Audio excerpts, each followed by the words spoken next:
Hujan lebat turun tanpa belas kasihan, mencurah dari langit gelap seperti tirai air yang menutup seluruh hutan. Pokok-pokok tinggi bergoyang di tiup angin, mengeluarkan bunyi berkeriut seakan rintihan panjang. Haris terhuyung-hayang di celah akar-akar besar. Seluar dan jaketnya sudah basah kuyup, melekat pada kulit yang menggigil kesejukan. Nafasnya tercungap-cungap. Setiap langkah terasa berat, bukan sahaja kerana lumpur yang menelan tapaknya, tetapi juga kerana ketakutan yang makin mencengkam dada. Dia mengeluarkan kompas dari poket, namun jarumnya berpusing liar, seolah-olah hilang arah sepenuhnya. Telefon bimbitnya pula hanya memaparkan skrin hitam, bateri mati sejak sejam lalu. Tak mungkin. Aku tak boleh sesat di sini. Bisiknya, suara tenggelam dalam bunyi hujan. Hutan itu terlalu sunyi. Sunyi yang tidak wajar. Tiada bunyi serangga, tiada jengkerik. Hanya deruan hujan dan degupan jantungnya sendiri. Ketika panik mula mengaburkan fikirannya, sesuatu menarik perhatiannya. Satu cahaya malap berkelip-kelip di kejauhan, seolah-olah bernafas di celah pepohon basah. Haris berhenti seketika, menggosok mata, memastikan dia tidak berhalusinasi. Cahaya itu masih ada, malap, kekuningan, tidak statik seperti lampu moden.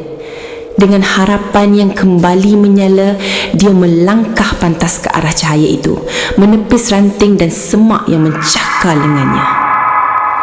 Apabila dia semakin dekat, bentuk cahaya itu semakin jelas. Sebuah pondok kayu berdiri di tengah hutan, condong ke satu sisi seperti orang tua yang hampir rebah. Atapnya berlubang, air hujan menitis masuk tanpa halangan. Dinding kayunya hitam dimakan usia, diliputi lumut tebal dan rekahan panjang. Di ambang tingkap, sebatang lilin menyala perlahan. Apinya kecil, bergoyang walaupun tiada angin yang menyentuhnya. Siapa yang tinggal di sini? Haris berbisik. Hutan di sekeliling pondok terasa lebih gelap. Seolah-olah cahaya lilin itu hanya menerangi kesengsaraan, bukan keselamatan. Haris berdiri di hadapan pintu pondok. Tangan terangkat tetapi teragak-agak untuk mengetuk. Nalurinya menjerit supaya berpatah balik, namun logiknya tahu dia tidak akan bertahan lama di luar dalam ribut sebegini. Ketika itulah dia mendengar suara itu. Tangisan halus, perlahan, penuh kesedihan. Ia bukan tangisan yang kuat, tetapi cukup untuk membuat bulu roma di tengkuknya meremang. Suara seorang wanita seperti sedang menangis dalam kepedihan yang dipendam terlalu lama. Tangisan itu datang dari dalam pondok. Hello? Suara Haris bergetar. Tiada jawapan. Tangisan itu berterusan, seakan-akan tidak menyedari kehadirannya. Atau mungkin sengaja tidak peduli. Dengan tangan menggigil, Haris menolak bentuk kayu yang reput itu. Sebaik sahaja kakinya melangkah masuk, tangisan itu terhenti serta-merta. Pondok itu kosong, hanya lantai kayu berdebu, beberapa papan patah dan bau hapak yang menusuk hidung. Tiada perabot, tiada tanda kehidupan. Lilin di tingkap masih menyala, tetapi kini apinya kelihatan lebih kecil, hampir padam. Angin. Mesti angin. Haris cuba memujuk dirinya sendiri.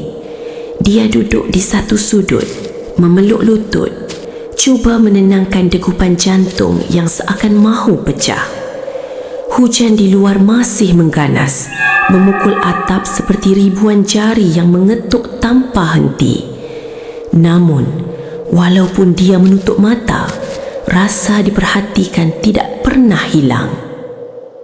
Tangisan itu bermula semula. Kali ini ia lebih kuat, lebih jelas, lebih dekat. Haris tersentak berdiri.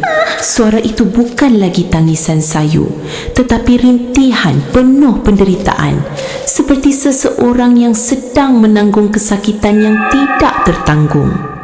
Suara itu bergerak, berpusing di sekeliling pondok, seolah-olah pemiliknya sedang berjalan perlahan-lahan di luar. Siapa di situ?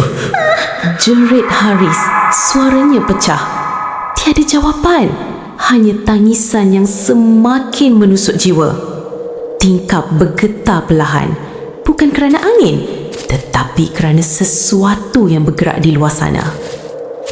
Tangisan itu kini betul-betul di luar tingkap. Haris berdiri kaku, nafasnya tersekat di dada. Dia tidak berani berpaling, tetapi bayang-bayang panjang jelas melintasi kain nipis tingkap. Bayang itu tidak sekata. Tubuhnya seperti terherut. Kepalanya tunduk ke satu arah yang mustahil bagi manusia biasa. Bau busuk mula menyelinap masuk. Bau tanah basah bercampur sesuatu yang reput. Tangisan itu bertukar menjadi sedu-sedan perlahan, seolah-olah makhluk itu sedang berdiri diam mendengar nafas Haris yang semakin laju. Tiba-tiba rengik, bunyi kuku panjang mencakar tingkap memecah kesunyian. Haris berpaling dan melihat satu tangan pucat mencengkam bingkai tingkap. Kulitnya tegang, hampir lut sinar, dengan urat hitam menjalar di bawahnya. Kukunya panjang, hitam dan melengkung seperti jagar. Tangisan itu bertukar menjadi cerita nyaring, kasar, seolah-olah datang dari kerongkong yang terkoyak. Lilin di tingkap berkelip-kelip, hampir padam. Pergi dari sini. Haris merayu, air mata bercampur hujan di wajahnya. Pintu pondok bergeriut perlahan. Tanpa disentuh sesiapa, ia terbuka sedikit demi sedikit.